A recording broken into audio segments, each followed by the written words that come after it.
Ngân. Welcome to FINsider, a podcast for finance insider. And on this series, FINJOBS will interview an expert in this field. And in this episode, we would like to introduce to Mr. Brian Jones, who have over 20 years of experience in retail banking. Okay, hi Brian. Hello. Welcome to the show. Thank you for having me. Hello, everybody. I know that you are an expert in retail banking, but can you introduce more about yourself to the audience? Sure.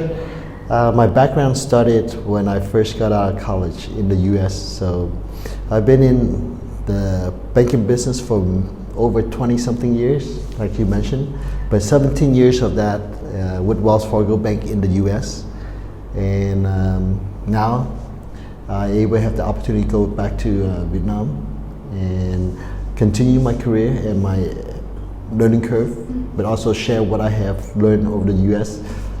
My first role with HSBC Vietnam was head of branch network, and then after 3.5 years, I transitioned to head of contact center and direct channels. That's where I found enthusiastic and passion because I able to grow a business that is a newly concept in Vietnam. Yeah, something new is always excited, right? Definitely. Yeah. Okay, so I know that you are an expert in retail banking. So this interview will mainly around retail banking and call center. Okay, so I will ask you the first question. What is cashless?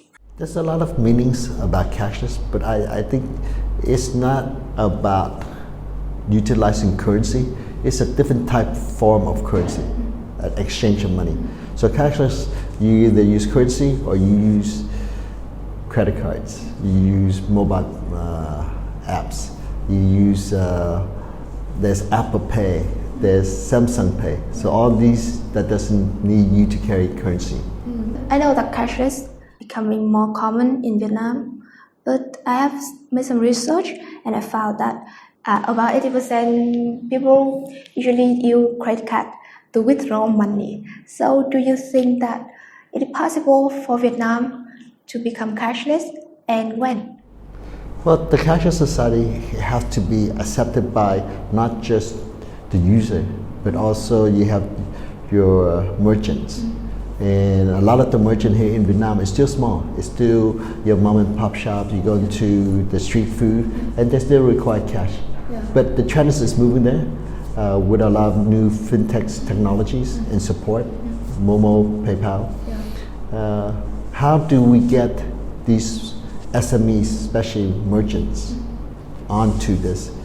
It's more education. It's also adopt awareness, and it's continue to show confidence for them to use. But overall, I believe it will get there. Time will tell. I don't have the exact date, but it will get there. It's already been relatively, the progress in Vietnam is huge already compared to a lot of the countries that's out there because of the young workforce, people are very tech savvy here. So that the trend is moving toward the right direction right now. Yeah, but it takes a long time to educate people. It doesn't take a lot of time right now in Vietnam because it's already moving fast. Yeah. So it's getting there sooner or later. Yeah, I hope so. Yes. Okay, so do you think that in the societies where people is encouraged to consume more and no cash, just credit card, do you think that could there be more debt, personal debt? To that question is a choice, it's an option, because here a lot of financial institutions give credit cards, but they also give debit cards.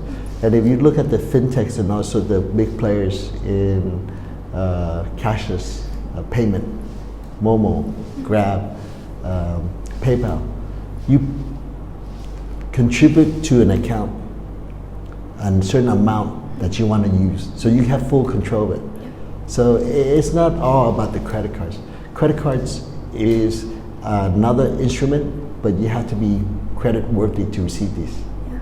So not everybody can get a credit card if they don't have that, show that capability to manage it. So do you have any advice for young people like me to manage their wealth and not fall into debt? It's very come down to the basic.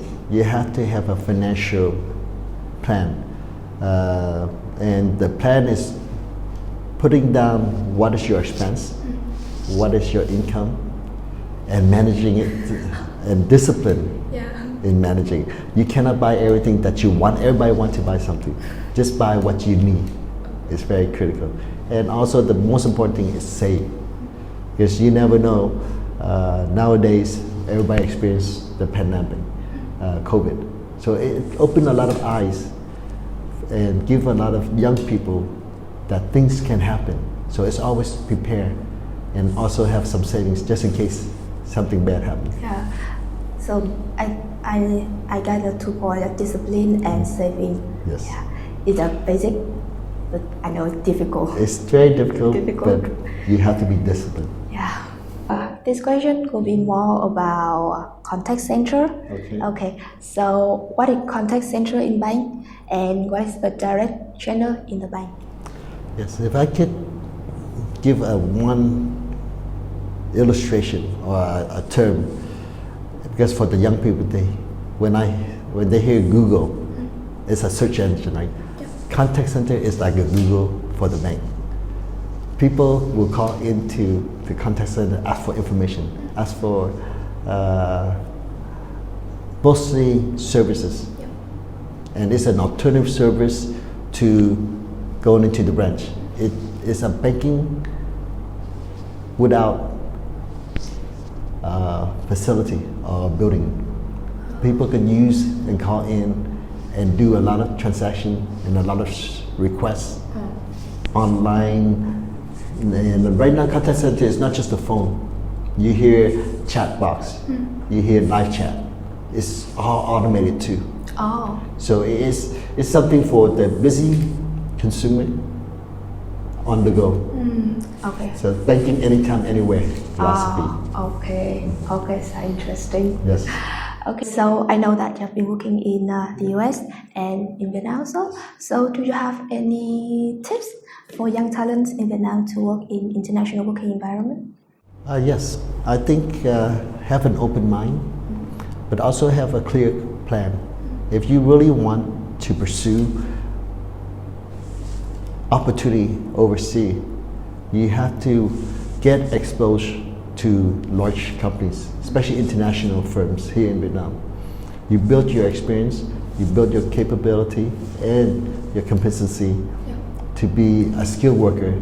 And also, I always tell my staff is personal branding is very critical. Build your own personal branding. What can you market yourself so that your company and firm could see that talent, see that skill set, and able to help you grow by sending you overseas. Wow. So it's all about your own personal planning and strategy. And it's good also have a mentor or a coach that's been there to help. This question, kind of script. Sure. but I just want to ask that I have read some article.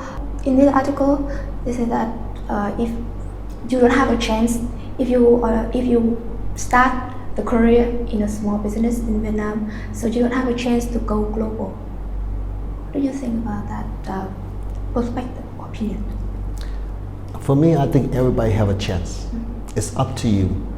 That's why I always believe in a growth mindset. If you have a fixed mindset, you won't go anywhere. Yeah. But if you have a growth mindset, you have a clear path and your will, then you can achieve it. So you start somewhere, always there's a starting point. But where you start and how you finish is different. And you could control that. So it's good to start at the basic fundamental. Like when I first started, I started as a teller, a very basic role in the bank. But it's all about persistency, all about learning, and all about knowing what you want and where to go and how to get there and how to develop your skill set to get there. So it's not where it's at a small firm or a large firm. No, it's anywhere you start off, but now you draw your own career path, roadmap. Okay, so if you can go back in time, do you have any advice for 20 years old Brian? Yes, most definitely yes. Because now, at my career, where I have made a lot of impact, and because of my experience and my interactions, and I share this with a lot of young entrepreneurs and young workforce in the labor market, is sharing is very important. So my advice to especially myself when I was young, keep learning, find a mentor, find someone who's already been in that industry that you want, learn from that person, ask. They will never approach you and say, I'll be your mentor. No, you have to go say, I know what you've been doing. I see your work and I'm very curious. Could you be my mentor or could you be my coach? Okay. Get support and ask for it. And then, you could grow faster. Yeah. So mentor is very important. Definitely, Yeah. especially for someone who have already experience in the industry that you want to go. Okay, so where can you get a mentor? I know that besides going to an internship. Well, your mentor, you have your professor in class. You also have relative or friends of relative who has been in that profession for many years that you look up to. So there's always a lot of mentors out there. And you may have one, probably your dad or your mom is a great mentor source. So that's where you can start. And then you start connecting the point and building that network. So basically that you just have to make the first step. Yeah, and then they will mentor. Yeah, there's a lot of mentor out there, and I always say the generation ahead of us have a lot of wealth and experience and wisdom and could guide us. Yeah. So that's why I always ask Yeah. the previous generation. Yeah. Okay, so the last question.